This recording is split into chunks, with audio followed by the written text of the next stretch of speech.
विधानसभा अध्यक्ष ज्ञानचंद गुप्ता ने विपिन परमार से खास बातचीत में बताया कि 10 अप्रैल को मुख्यमंत्री मनोहर लाल पंचकुला को करीब 300 करोड़ रुपए की सौगात देंगे। देखिए रिपोर्ट। हुए जो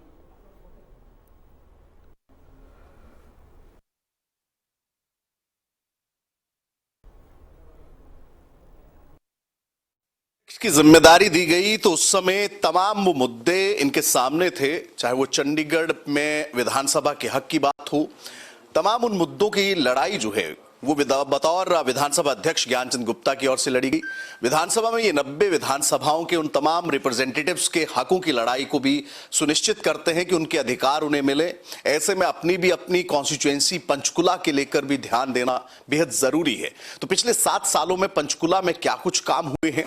एक रैली परसों होने जा रही है जिसकी अध्यक्षता मुख्य मंत्री की ओर से की जाएगी बतौर मुख्य अतिथि। क्या कुछ परियोजनाएं जो है पंचकुला को और मिलने वाली है, किस तरह से चंडीगढ़ के साथ सटा होने के लिए साथ साथ ये शहर डेवलपमेंट की ओर आगे बढ़ रहा है, क्योंकि कंपटीशन जरूर रहता है, क्योंकि चंडीगढ़ के विकास में सेंट्रल गवर्नमेंट जो है बेहद योगदान देती है, लेकिन पंचकुला को उससे बेहतर बनाने में क्या कुछ काम किया गया पिछले 7 सालों में, इस पर बात करने के लिए हमारे साथ विधानसभा के अध्यक्ष व पंचकुला से विधायक ज्ञानचंद गुप्ता साहब मौजूद है। क्या कहेंगे सर, पिछले 7 साल का ये सफर पंचकुला के लिए किस तरह से रहा? विधानसभा में अब आप कस्टोडियन ऑफ द हाउस है, विधायकों के हकों की बात भी रखते हैं, उनके लिए लड़ते भी हैं अधिकारियों से, चाहे वो समय दिलवाने की बात हो। लेकिन अब पंचकुला की अगर मैं बात करूं तो ये 7 साल में पंचकुला के जो प्रोजेक्ट्स हैं, और परसों कौन सी रैली होने जा रही है, कौन आएंगे, किस तरह से ये रैली जो है वो कॉल? देखिए, कोविड के 2 साल हमारे लिए बहुत ही कष्टदायक रहे, और इस कष्टदायक स्थिति से बाहर निकलने के साथ ही आज लोग खुली हवा में अपने आप को सुरक्षित महसूस कर रहे हैं। उसी दृष्टि से 2 साल में कोई बड़ी रैली नहीं हुई, और आदरणीय मुख्यमंत्री जी पूरे हरियाणा प्रदेश के अंदर रैलियों का आयोजन कर रहे हैं। उसी कड़ी में 10 अप्रैल को सुबह 10 बजे पंचकुला में एक ताऊ देवीलाल स्टेडियम में एक विशाल जन विकास रैली होने जा रही है।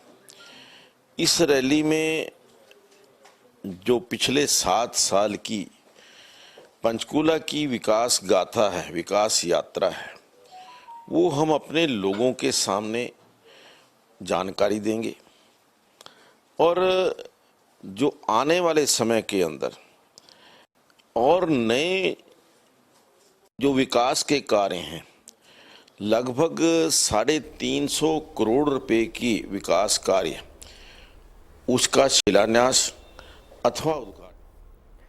वहीं नए विधानसभा भवन को लेकर विधानसभा अध्यक्ष ने कहा कि 2026 में परिसीमन के बाद विधायकों की संख्या बढ़ेगी। अगर विधायकों की संख्या बढ़ेगी तो हरियाणा विधानसभा में एक भी विधायक के लिए सीटिंग अरेंजमेंट नहीं है। की बात करी, पंचकुला के विकास की बात करी, विधानसभा की ओर मैं एक बार फिर से आना चाहूंगा। पंजाब हरियाणा के बीच में अब चंडीगढ़ के अधिकार की लड़ाई जो है वो छिड़ी है। आपने विधानसभा अध्यक्ष बनने के बाद सबसे पहले वो मुद्दा उठाया जो 60-40% का रेशो, चाहे वो पंजाब विधानसभा में डिस्कस हुआ या हरियाणा विधानसभा में डिस्कस हुआ। हरियाणा के पास आज भी 27% हिस्सा है, 40% की बात हुई थी, लेकिन 27% हिस्सा जो है विधानसभा का है। आपने एक मुद्दा उठाया था, पत्र लिखे आपने प्रधानमंत्री, गृह मंत्री को भी पत्र लिखा कि अलग से विधान भवन जो है वो होना चाहिए। ये प्रोसेस कहाँ तक पहुंचा है, कहाँ तक ये क्या लगता है कि जल्द हरियाणा को अपनी विधानसभा जो है? देखिए विपिन जी, मुझे पूरी उम्मीद है कि जिस विषय को लेकर के हमने नए विधान भवन की बात की है, वो विषय बहुत महत्वपूर्ण है, क्योंकि 2026 के अंदर दोबारा परिसीमन होने वाला है, और परिसीमन के पश्चात निश्चित तौर पर विधायकों की संख्या बढ़ने वाली है। उस परिस्थिति को ध्यान में रखते हुए जो आज हमारी विधानसभा के अंदर बैठने की व्यवस्था है, वो केवल 90 विधायकों की है। 90 से ज़्यादा यदि 2 विधायक भी बढ़ जाते हैं तो हमारे पास बैठने की व्यवस्था नहीं है।